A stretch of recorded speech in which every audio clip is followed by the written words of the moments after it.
Welcome to Rock Your Reinvention, where I help high-achieving career women like you get unstuck, make your corporate exit strategy, and successfully transition to your next chapter. Hi, I'm your host, Karen Freeland, a certified life coach and corporate exit strategist. Whether you want to start a business, become a speaker, or something else, I'm here to give you the tools and strategies to shift your mindset, build your confidence, and take bold actions so you can rock your reinvention. Ready? Let's go. All right, so we've got a little bit of a different episode today. I always strive to be really authentic with my audience. It doesn't always happen, but it is something that I strive for. Whether it's here on the podcast, inside of my Facebook group, Successful Working Women, Rocking Reinvention, on my social media feeds, wherever I am, I'm always trying to put forth the most authentic version of me. So when I sat down today and realized that I was needing to record a podcast for August 1st, and it's now July 26th, I had two choices. I could either try to force myself to record a show on 5 myths about confidence that are holding you back, which was what I was scheduled to do, or being really vulnerable and sharing something that relates to what's going on in my life right now and speaks to grief, particularly as a business owner. So for those of you that don't know, that haven't seen, I mostly have just been sharing this on Facebook. I've been a little absent from Instagram and LinkedIn in the past week or so. But on Friday, July 19th, one of my very dear friends from growing up and her son lost their lives in a very tragic car accident. I'm not going to talk about it here, the actual situation, but it felt more authentic to me to show up and to just share a little bit about my tips for dealing with grief as a business owner. And, I think one of the things one of my clients and I talk about a lot is that healing isn't linear, right? It's not like you go from A to Z. The thing happens, you go through the denial, you go through this stage, then you hit this stage, and then, oh, you're cured, everything's better. There's going to be things that are triggering at various points in your life. I mean, 10 years from now, there might be something and it just hits me again, right? And I'm right back in the grief. I just wanted to share some tips from the past 6 days that have been sustaining me. I am by no means a grief specialist. Okay, this isn't what I do. I don't coach women on grief. Many of the clients that I work with have experienced grief while we were working together. And so it's something that I'm able to support them through, but it's not my main focus. I'm just a fellow entrepreneur trying to figure out how to keep it all together for myself, my family, and my clients right now. So let's dive in to the 8 tips that I want to share with you today. And the first one is just simply give yourself permission and grace. You need time to feel the feels, and giving yourself permission to push out things that aren't immediately important, or maybe even that are immediately important that you just simply can't or don't want to focus on right now. There is nothing wrong with that. We've got to give ourselves grace when things aren't going as fast as we want, or when we are experiencing emotions that we weren't prepared for, because this is a very delicate and fragile time.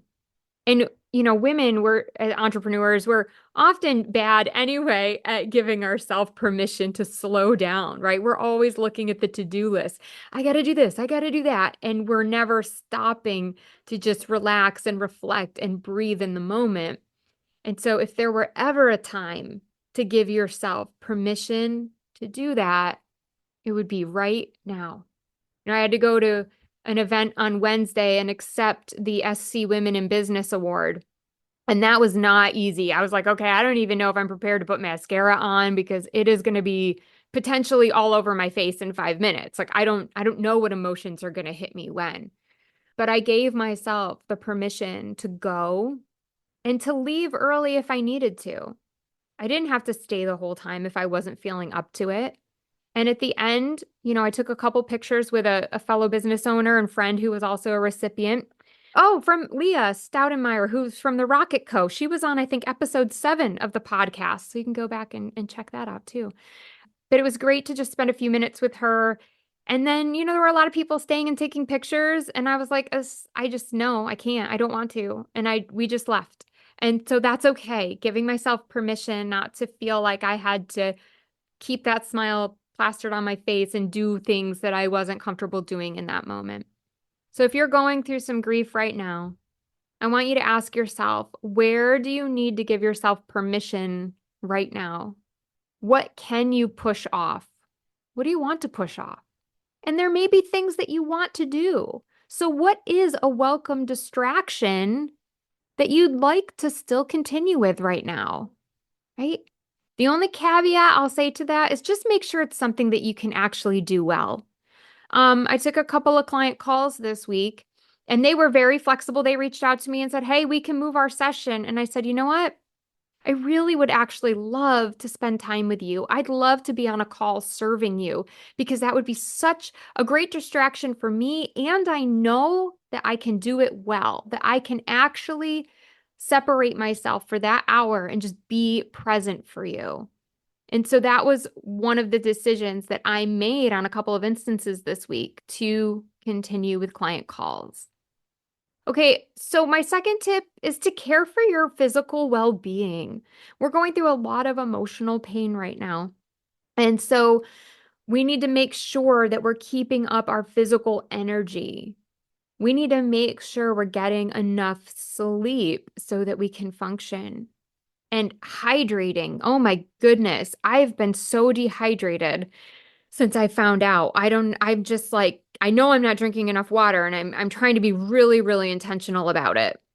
I didn't eat for the first few days, but a little thing here and there. So finally, I ran to the grocery store and I got juices. I love the Suja brand. I don't know if I'm pronouncing that right. Suja. That's one of my favorite juices. I do juice cleanses with it from time to time. And I was like, I need something to sustain me. I know that's part of why I've got such bad headache. I'm not getting enough water. I'm not getting enough nutrients. And so I just got these juices and was at least able to keep those down and get those down.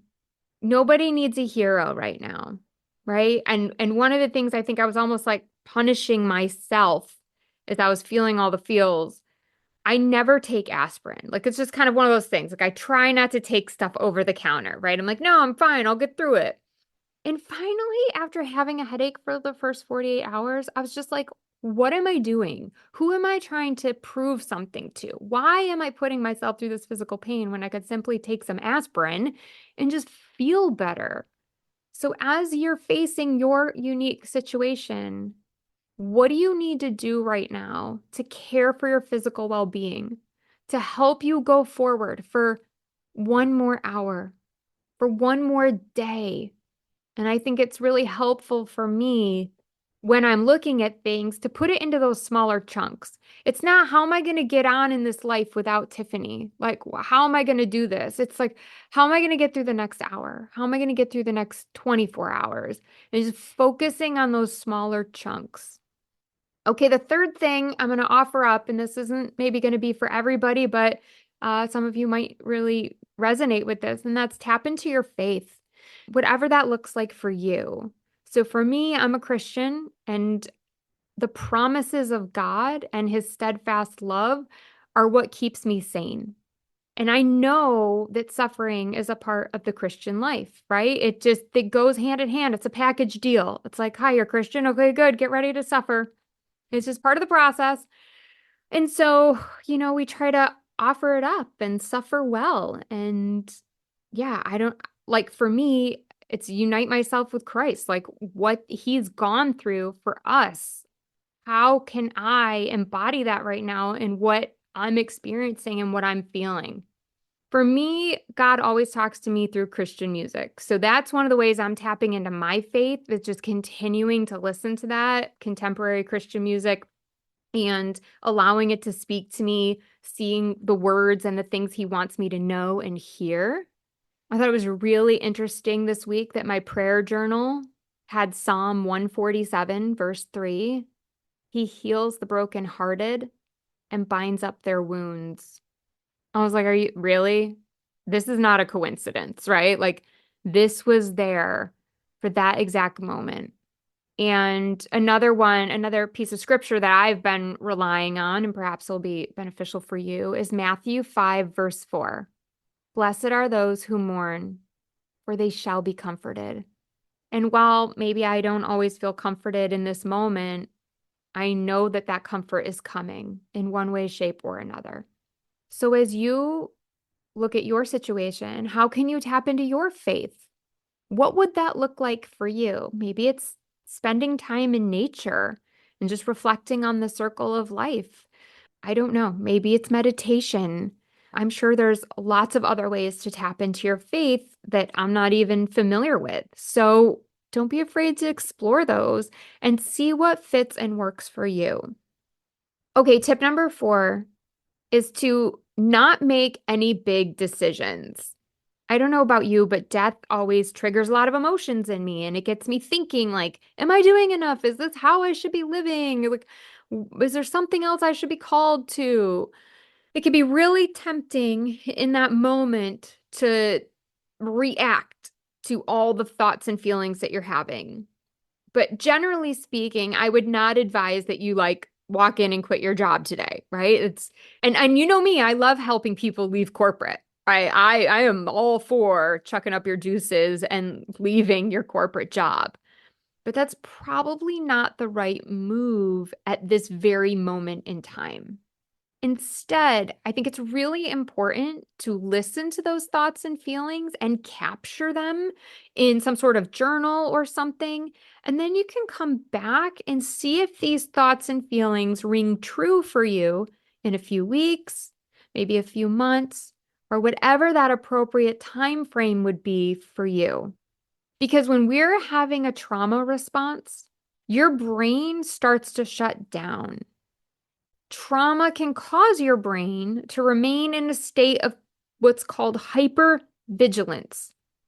And so essentially, you're suppressing your memory and your impulse control and tapping into that constant state of strong emotional reactivity. Think of it as your survival brain, right? Like that fight, flight, freeze brain. And when we're in that state of hypervigilance, we are not using the higher executive function that we want to be using when we are making big decisions. So we really want to wait until our brains come back to a more normal state before making these choices. And that time frame is going to vary for everyone. So I can't say, oh, for you, it's going to be a month, it's going to be a year, it's going to be 6 days. I mean, that's going to look different for everyone. But I think the important thing is that you're writing down and making note of these thoughts and feelings so that you can come back and either enact a plan to bring them to fruition or go, you know what, that was just sort of the heat of the moment speaking. And that's maybe not really truly how I feel or the move that I want to make right now in my business or my life. Okay, tip number 5, let it light a fire. So this is not contradictory to what I just said, but it is that whole idea that life is so short and tomorrow is not promised. And I think when we think about death, and especially in my life, because I've had so many elderly people pass away, you know, if you read Grab Life by the Dreams, I talk about the main catalyst for me writing my book and leaving corporate was the passing of my great aunt and my great uncle. So death as a catalyst for me, I'm no stranger to that, right? And I think it puts things in perspective really fast. But it's so, so different, for me at least, when it's a tragedy. There's no time to say goodbye. There's no time to emotionally prepare yourself, right? She was 44 years old. How many of you are in your 40s and 50s going, well, I'll get to it tomorrow. I'll do it once the kids graduate. Once this happens, then I'll do it. And you're putting all these conditions and stipulations on it. But what if you never get the chance? And I'm not saying it to be sensational. Like, this is literally happening in my life right now. It's real. And it could be real for any one of you. And I pray that it isn't. I pray that it never is. But that is a chance I'm just not willing to take. So if I've got some goals that I haven't been advancing forward and they're important to me, you can bet I'm going to double down on them. So continue to capture those thoughts and those emotions. What are the things, maybe even regrets that you would have if you were to pass away? What would you have wanted to do and accomplished? Write those things down and find out what you want to do, what you want to accomplish. One of the questions I share in my book, Grab Life by the Dreams, is what would you regret not doing if today was your last day? I think that's such a powerful question for us to ask ourselves. And even just asking yourself, am I in alignment with my values right now? Am how I'm living my life today, what I'm going to go out and do? Maybe you're listening to this podcast first thing in the morning on your commute, you're ready to go to work, and you're like, okay, am I in alignment with my values? Is this how I want to live my day today if it were my last day? And if your answer is no, then what needs to change? What do you need to do differently to get into alignment? Let it light that fire in you. Okay, tip number 6 is to lean on your team or your virtual assistant. So if you're a business owner, just remember, you don't have to go at this alone. You need to be very explicit with your team, with your assistant, and let them know what priorities you're going to care for and what you need them to pick up for you. You need to let them know how they can best support you in this time of need. Don't try to be a hero. Don't try to do everything yourself. That is not going to serve you. Make sure you are taking the time that you need to grieve and letting them know what that's going to look like, right? I've already said, hey, I'm going to be out of town for 4 days to travel back for the services. Anything you need, I need to know and be done with that by Friday before I get in the car, because I am not going to be checking in until Wednesday when I'm back in my office, right? Those 4 days are mine. I'm not taking client calls. I'm not doing anything. Like, I am 100% focused on being with friends and family and being there to support my friend and her family. So what do you need your team to pick up? And for how long, right? And you may not know right now, right? You might say, I need you to do this for the X number of days. I'll let you know if that changes, because you may think that you're going to be okay in a week from now, and you may actually need more time. And if you don't have a team, this may be a catalyst for you. This may be the thing you needed to start building that type of support into your business. And if now isn't the right time, then go back to step number 1, which is giving yourself permission and grace. Tip number 7, remember that your grieving process is unique to you and you alone. How other people grieve does not mean that you need to grieve that way, okay? And no one else needs to grieve the way that you grieve. I thought it was really beautiful. Carissa, her sister, sent me a message last night because I had posted in my Facebook stories about how I was going to record this podcast, and that if anyone had tips, I'd be glad to take them. And Carissa, being an entrepreneur herself, said, my tip is to allow yourself to be happy and sad at the same time. If your customers see you being human, they will appreciate your vulnerability. If they don't, they aren't your niche customer. People will do business with people they know, like, and trust. Being professionally transparent will convey that. And so one of the things that has really helped me is sharing photos of her on social, right? That is a big part of my healing. Reading our old text messages, notes that we wrote to each other in high school, looking at all those old photos of us together and reliving some of those memories. It's all been tremendously helpful for me. But I know for others, they may look at that and go, oh, I can't stand to look at that right now. Like, just seeing these pictures, my heart hurts too much. I can't do it. Right? And that's okay. So just remember to walk your own path for your grief. Give some thought to it. What is your process? What feels good or authentic to you right now in this moment? And I think for the first 24 hours, I was zombified. Like I just was staring at walls. I would stop in the middle of sentences. Like I really, like functioning was just a challenge. And so there were moments I was like, oh, I just want to like curl up in my bed and do not like, I just don't want to do anything. I just don't even want to face the day. And so time boxing is a great technique that I love and have used with many of my clients as well as myself before. Time boxing is essentially where you set a timer and you say, okay, for the next 15 minutes, 10 minutes, 20 minutes, I don't know, you pick your time frame. I'm just going to throw a pity party. Like I'm going to cry, I'm going to be angry, whatever emotions need to come out. Like I'm just going to let it go. And then when that timer's up, you either move on, right? You have allowed yourself to feel the feels and now you're ready to face the day, or you can take another 5 minutes or so to transition and focus on, okay, so what am I going to do now? How am I going to move forward? What are the things that I absolutely want to make sure I get done today? And it may be one thing, like I want to send one email or I want to change that one call because I don't think I'm ready to see that client today, right? Whatever it is, you can really focus on what those things are so that you have a compass for your day to help you move forward. So if you haven't tried time boxing before, I would definitely invite you to give that a whirl. And then my last tip, number 8, is live a little. I was driving home from my son's lacrosse the other night, and I was like, why am I driving this in eco mode? I mean, I know I'm trying to like save the earth and all that, but I was like, dang it, I'm gonna live a little. Like, I got this car and it can go into sport mode. So you know what? Dang it, I'm gonna pump it into sport mode. And I just like enjoyed the drive home, like live a little.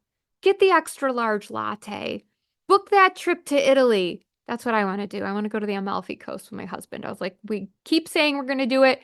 Let's just do it because tomorrow is not promised.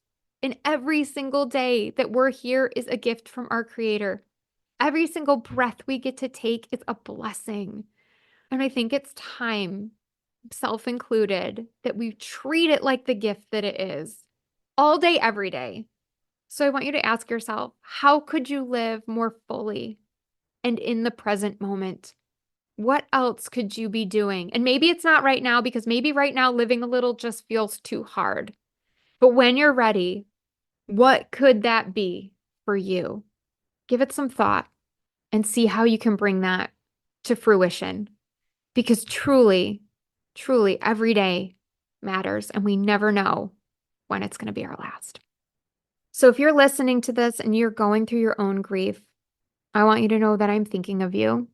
I'm right here with you, walking the walk, virtually wrapping my arms around you and all the fellow business owners who are going through this. I also know that you are an incredibly powerful woman who can do hard things. You can overcome this, and you will, just as I will. And if we harness our grief in the right way, it can actually lead us to some of the biggest breakthroughs in both life and business. So let's do a quick recap. Give yourself permission and grace. Be sure to care for your physical well-being. Tap into your faith, whatever that looks like for you. Avoid making any big decisions. Let it light a fire. Lean on your team or virtual assistant. That is what they're there for. They want to help you through this. Always remember that your grieving process is unique to you. There's no right or wrong way to do this. You're doing just fine. And when you're ready, don't forget to live a little. All right, God bless you and be safe. Thanks for tuning in. I hope you're inspired to take action by committing to one of the tips or strategies we talked about in today's episode. If you want more accountability and support, I've got your back. Book a complimentary Empowered Exit Strategy call today.